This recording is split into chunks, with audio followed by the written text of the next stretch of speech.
Hello, welcome to science kitchenette. ഇന്ന് നമ്മൾ തയ്യാറാക്കുന്നത് ബേക്കിംഗ് ഒന്നും ആവശ്യമില്ലാത്ത രുചികരമായ ഒരു ചോക്ലേറ്റ് ബിസ്ക്കറ്റ് കേക്കാണ്. അപ്പോൾ നമുക്ക് പെട്ടെന്ന് തന്നെ വീഡിയോയിലേക്ക് പോകാം.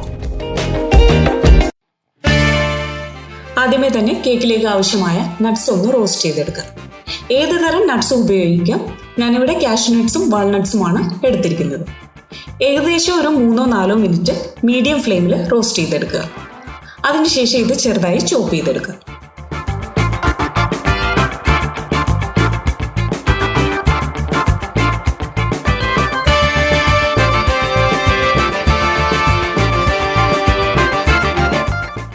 ഇനി കേക്കിന് ആവശ്യമായ കൊക്കോ സിറപ്പ് തയ്യാറാക്കാം. അതിനായി ഒരു പാനിലേക്ക് 1/2 കപ്പ് പഞ്ചസാര, 1/4 കപ്പ് കൊക്കോ പൗഡറും ചേർത്തൊന്ന് മിക്സ് ചെയ്യുക. ഇനി ഇതിലേക്ക് 1/4 കപ്പ് വെള്ളം ഒഴിച്ച് നന്നായി യോജിപ്പിച്ചതിന് ശേഷം ഗ്യാസ് ഓൺ ചെയ്ത് ലോ ഫ്ലെയിമിൽ വെക്കുക. ഇത് ചെറുതായി ഒന്ന് ചൂടായി വരുമ്പോൾ ഇതിലേക്ക് 100 ഗ്രാം അൺസോൾട്ടഡ് ബട്ടർ ചേർത്ത് കൊടുക്കുക. റൂം ടെമ്പറേച്ചറിലുള്ള ബട്ടർ വേണം ചേർത്ത് കൊടുക്കുക. ഇനി ബട്ടറെല്ലാം നന്നായി മെൽറ്റായി വന്നതിന് ശേഷം ഒരു 5 മിനിറ്റ് ലോ ഫ്ലെയിമിൽ വെച്ച് തിളപ്പിക്കുക.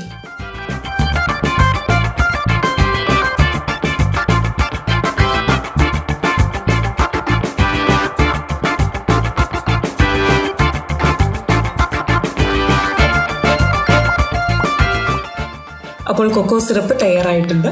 ഇനി ഗ്യാസ് ഓഫ് ചെയ്തതിന് ശേഷം 1 ടീസ്പൂൺ വാനില എസൻസ് കൂടി ചേർത്ത് യോജിപ്പിച്ച് ചൂടാറാനായി മാറ്റിവെക്കും. ഈ സമയം കേക്കിലേക്ക് ആവശ്യമായ ബിസ്ക്കറ്റ് ചെറിയ കഷ്ണങ്ങളാക്കി എടുക്കുക. ബിസ്ക്കറ്റ് തീരെ പൊടിയാക്കി എടുക്കരുത്. ഞാനിവിടെ മാരിഗോൾഡ് ബിസ്ക്കറ്റ് 220 ഗ്രാമാണ് എടുത്തിരിക്കുന്നത്. അതേപോലെ ഡൈജസ്റ്റീവ് ബിസ്ക്കറ്റും ഉപയോഗിക്കാം. ഇനി ഇതിലേക്ക് നേരത്തെ ചോപ്പ് ചെയ്ത് വെച്ചിരിക്കുന്ന നട്ട്സ് ചേർത്ത് കൊടുക്കാം. അതിനുശേഷം തയ്യാറാക്കി വെച്ചിരിക്കുന്ന കൊക്കോ സിറപ്പ് കൂടി ചേർത്ത് ഇത് നന്നായി യോജിപ്പിച്ചെടുക്കുക.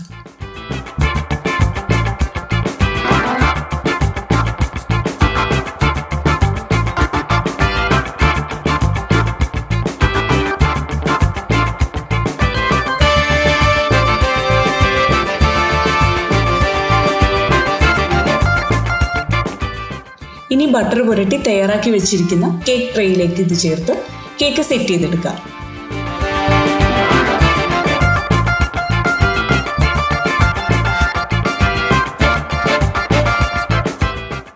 ഇനി ഇതൊരു 30 മിനിറ്റ് ഫ്രിഡ്ജിൽ വെക്കുക.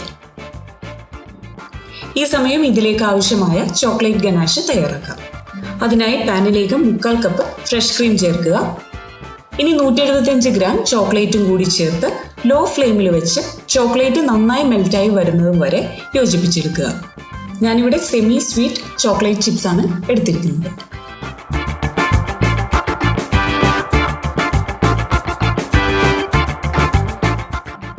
അപ്പോൾ ചോക്ലേറ്റ് ഗനാഷ് റെഡി ആയിട്ടുണ്ട്.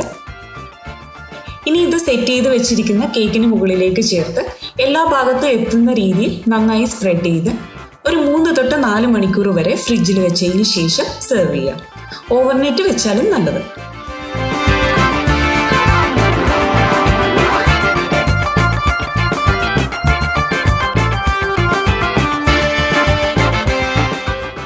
വളരെ എളുപ്പവും രുചികരവുമാണ്. അതേപോലെ എല്ലാവരും തീർച്ചയായും തയ്യാറാക്കി നോക്കേണ്ട ഒന്ന് തന്നെയാണിത്. Thanks for watching.